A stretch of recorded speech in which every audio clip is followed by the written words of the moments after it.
8 years on from their royal wedding, the Hollywood guests in attendance have been revealed to have fully rejected Prince Harry and Meghan Markle, with some even describing her as the cheapest and claiming that no one even wants to hang around with her. The Daily Mail, asking the question why Meghan and Harry have been ditched by A-list friends as insiders, reveal Oprah's merciless snub, why the Clooneys now want nothing to do with them, and how she is the problem. Now, of course, I have been reporting for many years about how Hollywood turned on Harry and Meghan. What the Duchess, and I call it the fake Duchess now, never understood, is that the reason these people attended the wedding was because she was giving them an opportunity to have proximity to the British royal family. And these Hollywood celebrities are awful. They don't do real friendship. Oprah don't do real friendship, okay? Trust me. The Clooneys don't do real friendship. Don't miss a single update on the stories that actually matter. I'm breaking down the news every day, so make sure you subscribe to never miss a beat. Click that subscribe button right now. Neither do the Beckhams, actually. Neither does it Betrayal, but it's all about what you can get. It's all about how this positions you, how something enhances the brand. And so even the few people amongst that small group who actually think Harry and Meghan are nice people, that is, again, a very small portion, don't want the connection because the connection isn't helping. Their agents, their publicists, their studio executives are saying, I'm sorry, if you are linked in an article, if you are photographed with these two, actually your box office potential weakens. And no one wants that. It's the Blake Lively effect. Okay, no one wants that. Taylor Swift doesn't want to be associated with Blake Lively anymore because it hits the bottom line. And very few celebrities will take the risk of their bottom line being hit. But it was Alison Boshoff who has done this new work alongside Paula Frolic, who'll be here on Thursday, by the way, for the Daily Mail. And I want to take you through it because she reports, for much like the schism that has developed between the couple and the Hollywood elite, Meghan and Harry have fallen out with so many showbiz power players that said they have no bridges left to burn. A significant number of the Sussexes' high-status friends have now also removed themselves from their orbit. Not that Harry and Meghan believe that this could possibly be their fault. They don't get it. They never think it is them, one associate of theirs tells me. So where once there was a warm connection between the couple and those powerful friends in the pew, there is now, if not outright, anger, a puzzling distance. My source tells me they love famous people. They are very name-droppy. The association gives them a kick, but if someone stops calling them, they don't ask why. And think about that, because you could see it in the Netflix documentary, right? When they got the text message from Beyonce. You could see how that gave Meghan Markle such a list, because deep down in her soul, she knows she's a D-list cable actress who Beyonce would never have been given any time for. But the reality is that now these people are running away. Like Oprah. Even Oprah, who got the interview and got the invite, and Alison Boshoff reports things are rather chillier. While Meghan has definitely been to Oprah's house, I am told by a source they are not as close as they once were. Indeed, the relationship appears to be existing on a hair's breadth for one reason. As well-connected broadcast from former Page 6 columnist Paula Frolic of News Nation tells me the truth is Oprah has been long-arming the Sussexes for some time. She can't let them drift too far away because if something happens, one of the three big Ds, divorce, death, or drama, she will want the interview. But she is not actually friends with them. And that's so cynical, isn't it? Who wants a friendship like that? Who wants a transactional friendship where Oprah is keeping you there, sort of hanging, in case you get divorced, in case there's a royal death? It's truly grim. And Boshoff says her source is blunt about Oprah's dissension with the Sussexes. The bottom line is Oprah only likes people when they have something to offer her. Honestly, I think she might be worse than they are for that. And that's saying something, because the thing is, even when people go down a dodgy path, if they're nice people, sometimes Hollywood will keep them close behind the scenes. But Hollywood knows that Harry and Meghan Markle are awful, that they treat people terribly. Like, that's the absolutely overwhelming thing, especially since the falling out with Netflix and Ted Sarandos.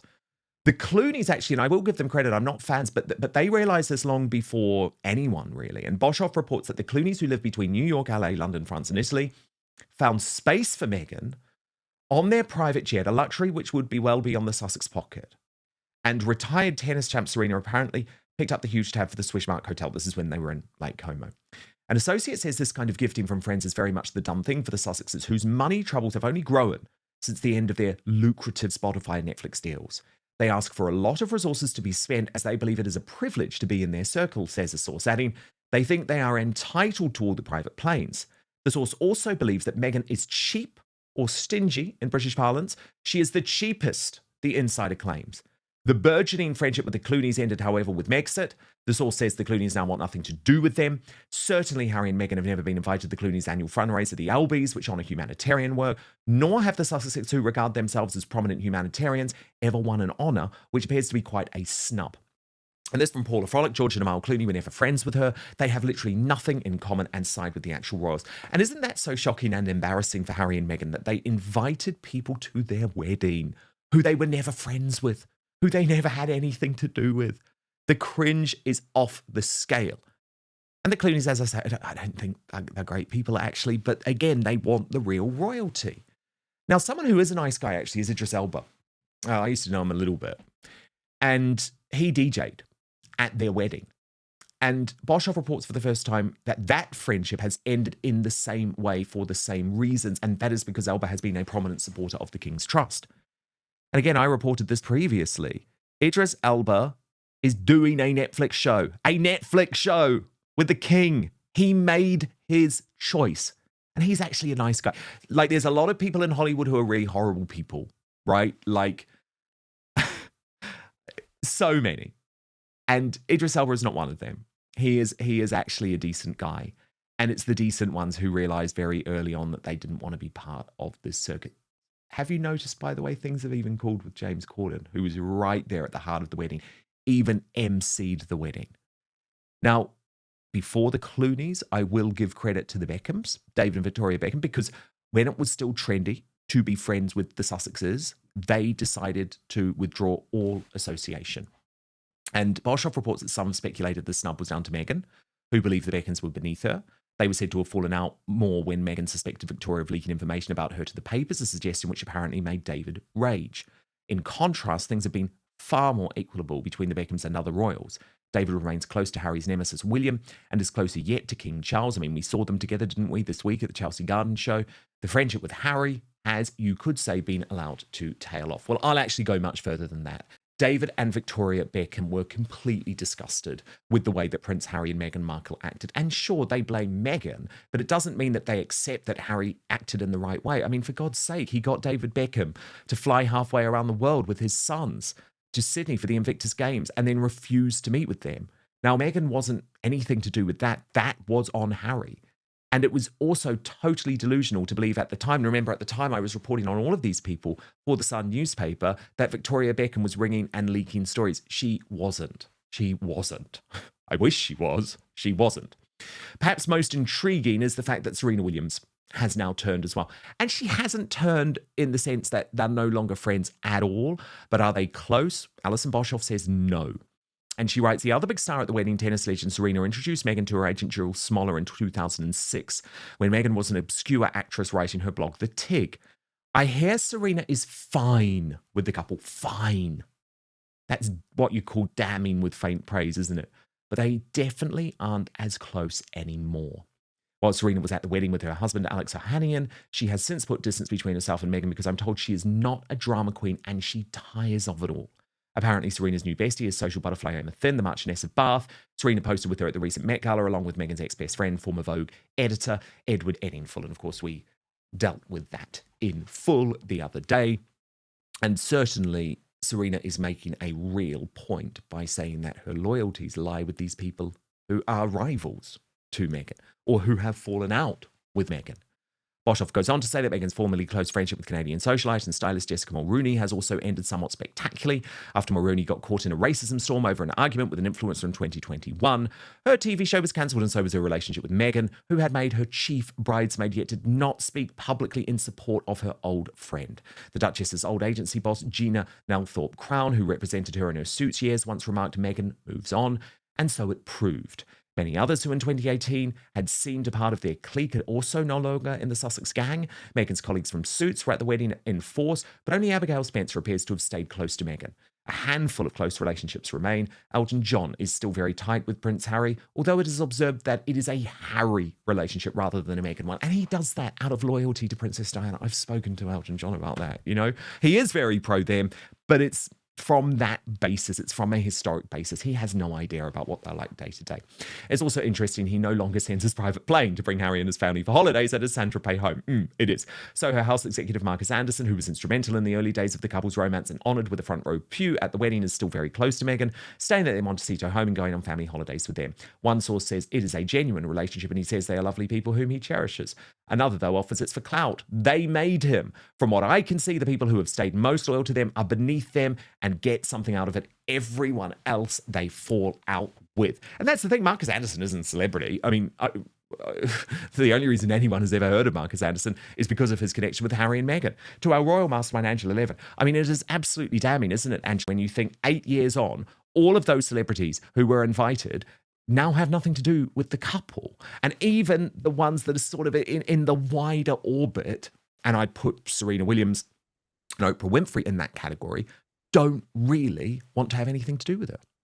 No, I think part of it is that because they're involved with the King's Trust, that they don't want to actually upset the King and come across anything that can be an argument or Harry demanding something. So they've just decided these are the people who are giving towards the charity and making people who live in the street to give them a chance. And that's where their first thank you becomes. And so they don't want to do something with Harry and Meghan that might upset the King, or he could make some very rude things about the King, and they don't want to hear that either. So they've left that, and so it's very clear. They also don't like the way that Harry has been attacking the royal family. I don't think that these people who are rich but also kind and down to earth, they don't want to be involved in a nasty argument. Remember 2018? The royal wedding.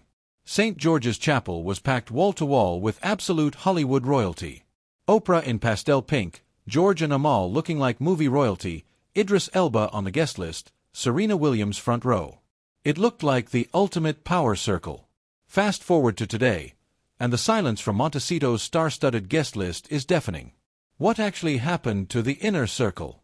Why are industry power players, from Oprah to Clooney, quietly stepping back? Let's start with the big one, Oprah Winfrey. The 2021 sit-down interview was meant to be the launchpad for Harry and Meghan's post-royal media empire. It pulled in over 17 million viewers in the US alone. But in the years following, notice how the narrative shifted? Industry commentators point out that Oprah began publicly framing herself simply as a journalist doing a job, rather than a personal mouthpiece or longtime confidant.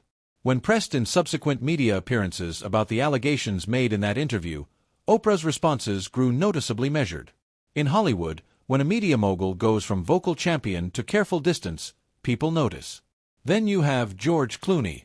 Back in 2019, Clooney actively defended Meghan against harsh media scrutiny, drawing parallels to how the press treated Princess Diana. But as time went on, the close ties appeared to fade. Why? Because Hollywood power players play a long game. Figures like Clooney and Idris Elba have long-standing ties to the UK establishment and royal charities. Idris Elba's career, as he's publicly stated, was kick-started in part by a grant from Prince Charles's Prince's Trust when he was a teenager. Yeah, I mean, the thing is, Angela, though, to have someone who was a bridesmaid, I mean, your chief bridesmaid, I mean, the problem is it's none of these are one-offs, are they? No. I mean, Meghan makes a mistake all the time because she says rude things about people if they're not actually high enough in what she thinks is very important. You know, she feels that she's absolutely the most important woman in the world, and she's the cleverest, and she knows everything. And I think this going to find nobody was interested in her talking about children the other day, I bet she can't believe it. But she does feel that, you know, she'll go 10 times more people will be there than Catherine, but she's wrong. And she doesn't understand it. She cannot understand. And the people who don't want her, who find her rude and actually just thinking about herself, she doesn't understand it. She goes on to the next thing, to the next thing, to the next thing. She just won't accept anything. The only time I've ever seen her really scared is when the four of the children they were looking at after the Queen's death, and Catherine was giving her the most terrible looks, and she was really scared. Meghan was really scared, and she was just fiddling with her hands. She didn't know what to do, and that's the only time I've really seen her scared. And I thought, well done, Catherine, because she's doesn't show that. Yeah, because Catherine had the measure of her by then. Pardon? Catherine had the measure of her by then. Yes, absolutely. And she wouldn't have anything to do with her.